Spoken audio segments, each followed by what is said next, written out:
Good morning students. मैं doctor Krishna Mishra, associate professor zoology, Samrat Prithviraj Chauhan राजकीय महाविद्यालय अजमेर। आज आपका रीजनरेशन वाला टॉपिक फिर से कंटिन्यू करने जा रही हूँ। रीजनरेशन में आज हम स्टार्ट करेंगे इनवर्टिब्रेट्स के अंदर रीजनरेशन। इनवर्टिब्रेट्स के डिफरेंट एनिमल्स में रीजनरेशन किस तरीके से होता है, यह आज हम अपने इस लेक्चर में डिस्कस करेंगे। सबसे पहले इनवर्टिब्रेट की यदि हम बात करते हैं तो इसमें आते हैं प्रोटोजोन्स। मोस्ट ऑफ द जो प्रोटोजोन्स होते हैं उनके अंदर रीजनरेशन जो है वो होता है, लेकिन सबसे ज़्यादा कॉमन जो स्टडी किया गया एनिमल है वो है amoeba. According to the Bruno and Hogger, if amoeba it is cut into two pieces, the part containing nucleus it can regenerate and continue its life and reproduce. The enucleated part, that is part without nucleus, it soon perishes. यानी कि amoeba के अंदर यदि amoeba को दो part में divide कर दिया जाए तो ऐसा वो पार्ट जिसके अंदर न्यूक्लियस होता है वो तो जीवित रहता है और रिप्रोडक्शन करता रहता है, लेकिन जिस पार्ट के अंदर न्यूक्लियस नहीं होता है वो धीरे धीरे ख़त्म हो जाता है। सेकंड जो फाइलम आता है इनवर्टिब्रेट्स का वो है पॉरीफेरा। पॉरीफेरम के अंदर स्पॉन्जेस जो है उनके अंदर बहुत अच्छी रीजनरेशन की एबिलिटी प्रेजेंट होती है। If a sponge is cut into several pieces, any piece can grow into a complete sponge। यानी कि यदि बहुत से छोटे छोटे पीसेस में भी स्पॉन्ज को काट दिया जाए तो एक छोटा पीस जो है वो भी पूरे के पूरे स्पॉन्ज जो है उसको बना सकता है। In sponges even the isolated cells of the body they are able to live independently and are capable of doing all the life activities. यानी कि स्पॉन्जेस के अंदर ये बहुत बड़ी कैपेबिलिटी होती है कि यदि कोशिका को बॉडी में से किसी कोशिका को आइसोलेट कर दिया जाए तो उसके बाद भी वो आराम से इंडिपेंडेंटली यानी कि स्वतंत्र रूप से जीवित रह सकती है और अपनी सारी की सारी जो जीवन की एक्टिविटीज़ होती हैं, क्रियाविधि होती हैं, उनको करती रहती हैं। विल्सन ने 1907 के अंदर ये डिमॉन्स्ट्रेट किया कि जो स्पॉन्जेस हैं उनके अंदर बहुत हाई पावर ऑफ रीजनरेशन जो है वो प्रेजेंट होती है। If sponges they are broken into small cells and these cells are squeezed through a fine silk cloth, the broken cells come together and aggregate forming continuous masses.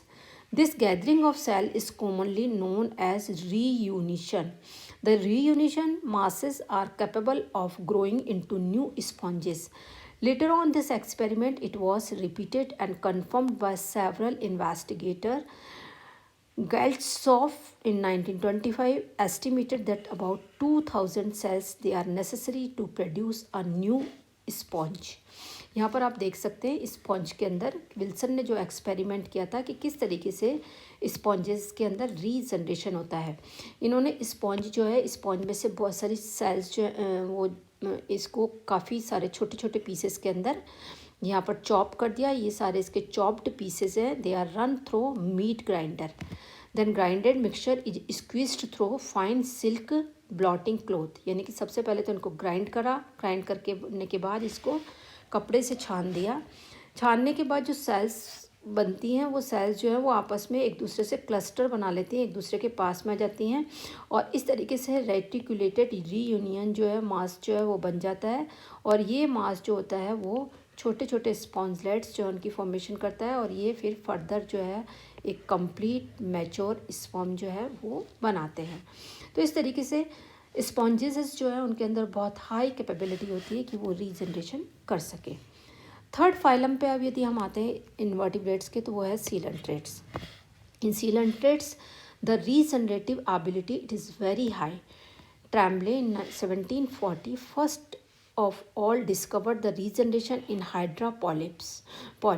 A hydra polyp it may be cut into two or more parts and each part with reconstitute itself into a new and complete individual of miniature size. The posterior cut end of the hydra regenerate regenerates the mouth and tentacles. The anterior parts of body regenerates the posterior and with the foot and adhesive disc. It has been noted that even a very small part of body, that is about 200th part of the original individual, can regenerate a complete whole. It is clear that new individual is produced not by addition of parts to the remaining pieces, that epimorphosis found in salamander, but by remodeling the whole available mass of cells into a new whole. In this case, the repair involves a reorganization of the remaining part of the body of an animal, and it is known as morpholepsis or morpholactic regeneration. That means जो hydra होता है उसके अंदर मार्फोलैक्सिस या मार्फोलैक्टिक regeneration पाया जाता है, क्योंकि यदि हम इसमें से कोई भी एक पार्ट जो है उसको काट देते हैं तो पूरा का पूरा जो बचा हुआ पार्ट होता है उसका एक रीऑर्गेनाइजेशन होता है, और उस रीऑर्गेनाइजेशन के बाद में जो हाइड्रा बनता है वो पूरी तरीके से फुल्ली डेवलप्ड हाइला होता है। यहाँ पर आप देख सकते हैं इस डायग्राम के अंदर the cross amputation of hydra it led every parts of to regenerate to whole hydra species. Hydra जो है इसको बीच में से इस जगह से काटा गया तो बनने वाला जो दो पार्ट हो गए इसके, ये एंटीरियर और ये वाला पोस्टीरियर पार्ट। रीजनरेशन के बाद एंटीरियर पार्ट जो है उसके अंदर पोस्टीरियर पोर्शन जो है वो डेवलप हो गया, और जो पोस्टीरियर पार्ट है उसके अंदर एंटीरियर आगे वाला जो एंटीरियर पोर्शन है वो डेवलप हो गया, और दोनों ही भागों से पूरी तरीके से कंप्लीट हाइड्रा जो है वो रीजनरेट हुए। तो इस तरीके का जो रीजनरेशन होता है इसको अपन बोलते हैं मार्फोलैक्सिस और मार्फोलैक्टिक रीजनरेशन, जो कि मैं आपको इसके पहले वाले लेक्चर में बता चुकी हूँ। Among hydroids like tubularia the facility of regeneration it is very strong and comparable to that of hydra. These tiny animals live in fresh water among rotting vegetation. Several genera exist, each with several species. Some of them can cut into small pieces and each piece will grow into a complete animal.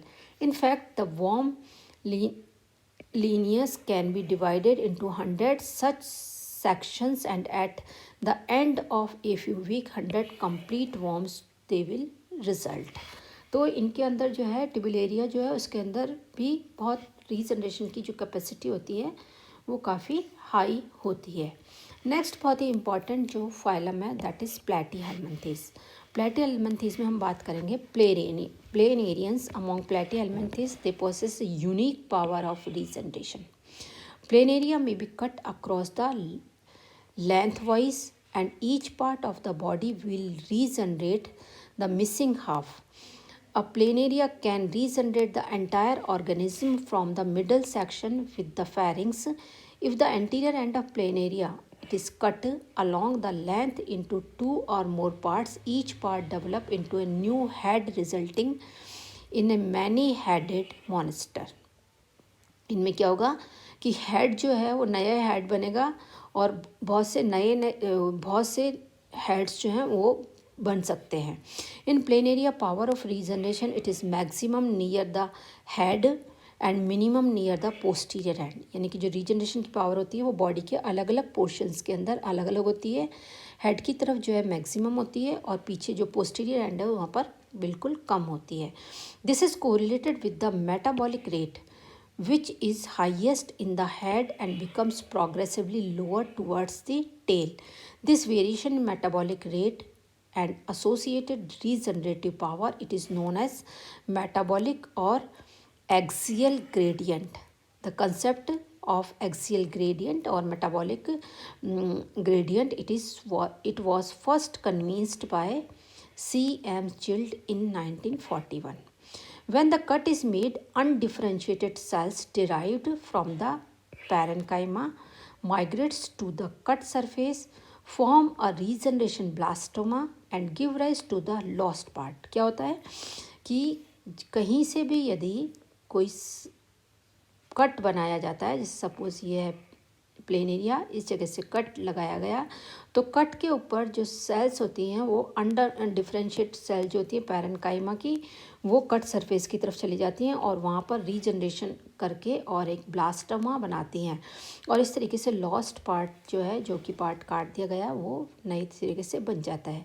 Complete planarian can develop from small section of the worm. The regeneration in planaria is thus carried out in a way that combines epimorphosis and morpholexis. Here you can see in this diagram, यहाँ पर जो suppose इस जगह पर जो है वो ये प्लेन एरिया जो है इसको 3 पार्ट में डिवाइड कर दिया गया है, 2 कट लगाए गए, ये इसका मिडिल पीस है और ये ओरिजिनल हेड है और ये ओरिजिनल पोस्टीरियर पोर्शन है। तो मिडिल पीस जो है उसके अंदर रीजनरेशन से रीजनरेटेड पोस्टीरियर पोर्शन और रीजनरेटेड हेड, यानी कि मिडिल पीस के अंदर वो कैपेसिटी होती है कि वो हेड और पोस्टीरियर पोर्शन जो है वो दोनों को बना लेता है। ओरिजिनल जो पोस्टीरियर पोर्शन है उससे भी नया प्लेनेरिया बन जाता है और ओरिजिनल हेड जो है उससे भी नया प्लेनेरिया बन जाता है।